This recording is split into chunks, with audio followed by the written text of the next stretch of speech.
Hi, friends.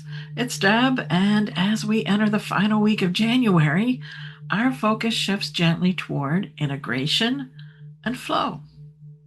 So, up until now, we've been noticing energy, clearing what drains us, and learning how to conserve and stabilize it. This week isn't about adding another technique, it's about living with energy rather than managing it. And many of us were taught to treat energy like something we need to control, to fix, or optimize.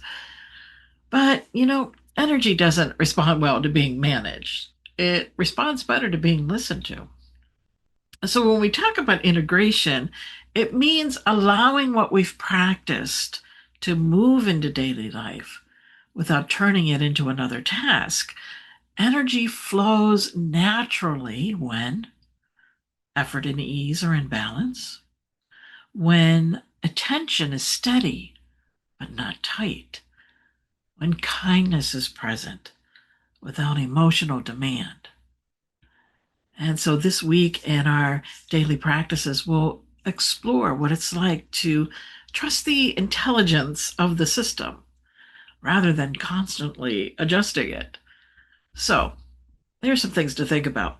Instead of asking, how do I have more energy? We begin asking, how do I relate differently to the energy that's already here? Now, sometimes integration looks like doing less. Less is more. Sometimes it looks like pausing before responding. Sometimes it looks like recognizing that enough is already enough. So, flow is not something we create. Flow happens when we stop interrupting what's already working. And what's already working? Well, we listen instead of push. We respond instead of react. And when we rest in awareness rather than effort, it makes a difference.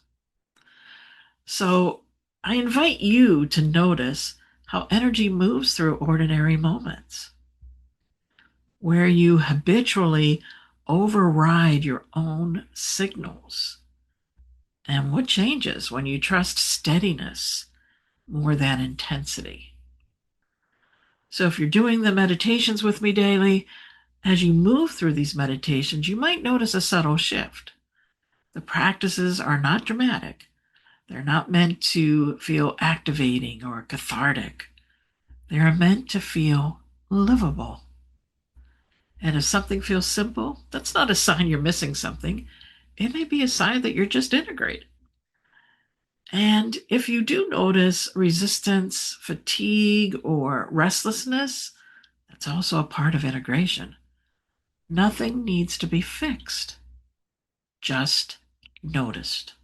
That's the important two words, just notice. So you can join me in my daily practices on the Peaceful Path, and you can go to peacefulwellness.studio to join me in those practices. Also, be sure you join our free school community at peacefulwellnessgroup.com. But some things I want to talk about is that as we complete this month on energy, the invitation is not to carry techniques forward. The invitation is to carry relationship forward. So, what is it? It's a relationship of listening, of respect, of gentleness with your own rhythms. Energy is not something you need to master, it's something you can live with. And I'll share it with you what's upcoming in February. In February, we're moving to the F of peaceful with flow, but we're going to do something a little bit different. We're going to be working with daily practices with mindfulness, vipassana meditation or insight meditation, and also loving kindness, of course, and the other Brahma Viharas. So thank you so much for joining with me, my friends. I wish you such peace. Blessings.